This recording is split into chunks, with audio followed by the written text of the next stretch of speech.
এই হাতি হত্যাকাণ্ডের জন্য মিথ্যাভাবে আমার ফ্যামিলির সবাইকে জড়াইছেন। ইনকিলাব মঞ্চের মুখপাত্র শহীদ শরীফ ওসমান হাদি হত্যার প্রধান সন্দেহভাজন ফয়সাল করিম মাসুদের একটি ভিডিও বার্তা সম্প্রতি সামাজিক যোগাযোগ মাধ্যমে ছড়িয়ে পড়েছে। তবে ফয়সালের এমন ভিডিও বার্তায় উত্তাল হয়ে পড়েছে পুরো বাংলাদেশ। ঠিক সেই মুহূর্তে ফয়সালের ভিডিও যাচাই করে একটি প্রতিবেদন দিয়েছে দ্য ডিসেন্ট।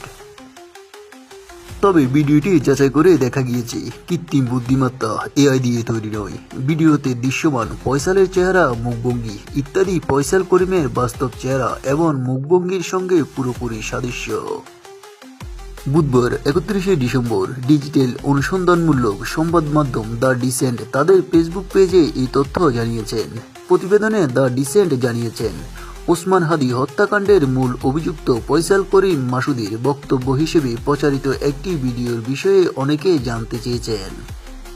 তবে ভিডিওটি সম্পর্কে দ্য ডিসেন্টের পর্যবেক্ষণ তুলে ধরা হলো। প্রথমত, ভিডিওটি এআই জেনারেট নয়, কারণ ভিডিওতে দৃশ্যমান ফয়সালের চেহারা, মুখভঙ্গি ইত্যাদি ফয়সাল করিমের বাস্তব চেহারা এবং মুখভঙ্গির সঙ্গে পুরোপুরি সাদৃশ্য। তবে দ্য ডিসেন্ট আরও জানান, ভিডিওর ব্যাকগ্রাউন্ড নয়েজ যাচাই করে নিশ্চিত হওয়া গিয়েছে তা এআই জেনারেট নয়। অত্যন্ত 4টি নির্ভরযোগ্য এআই যাচাই টুলে পরীক্ষা করার পর প্রতিটি টুলই ভিডিওর এআই জেনারেট নয় বলে সিদ্ধান্ত দিয়েছেন। তবে ভিডিওর একাধিক ফ্রেমে দেখা যায় ফয়সাল নির্দিষ্ট মুখভঙ্গি করার সময় তার থুতনিতে থাকা দাড়ি অদৃশ্য হয়ে যায়। দ্য ডিসেন্টের বিশ্লেষণ বলছেন, এটি মূলত ভিডিও রেকর্ড করার সময় ফিল্টার। এসব ফিল্টারও এআই প্রযুক্তি ব্যবহার করে থাকে, অন্তাকার প্রভাবে হয়েছে।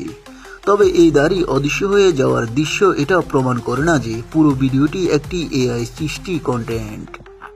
দ্বিতীয়ত, এই ভিডিওতে ফয়সাল দাবি করেছেন তিনি বর্তমানে দুবাই আছেন। আসলে তিনি দুবাইয়ে আছেন কিনা তা শুধু এই ভিডিওর মাধ্যমে যাচাই করা সম্ভব নয়। ফয়সাল নিজেও তার মুখের বক্তব্য ছাড়া দুবাইয়ের অবস্থানের কোনো প্রমাণ হাজির করেননি। তৃতীয়ত, ফয়সাল ভিডিওতে একটি মিথ্যা তথ্য দিয়েছেন। সেটি হলো, তিনি বলেছেন হাদিকে হত্যার সময় ব্যবহৃত বাইকে তিনি ছিলেন না। তবে দ্য ডিসেন্ট আগে বিশ্লেষণ করে তা প্রমাণ করেছে যে হাদিকে হত্যার সময় ব্যবহৃত বাইকে ফয়সাল করিম এবং তার সহযোগী আলমগীর শেখ ছিলেন। বাইকের পিছনে বসে গুলিবর্ষণকারী ব্যক্তি ফয়সাল করিম এবং বাইক চালক আলমগীর শেখ। এই তথ্য পরে আইনশৃঙ্খলা বাহিনী তাদের তদন্তের মাধ্যমে নিশ্চিত করেছেন এবং তা দেশের শীর্ষ গণমাধ্যমগুলোতে প্রকাশিত হয়েছে। BD breaking news.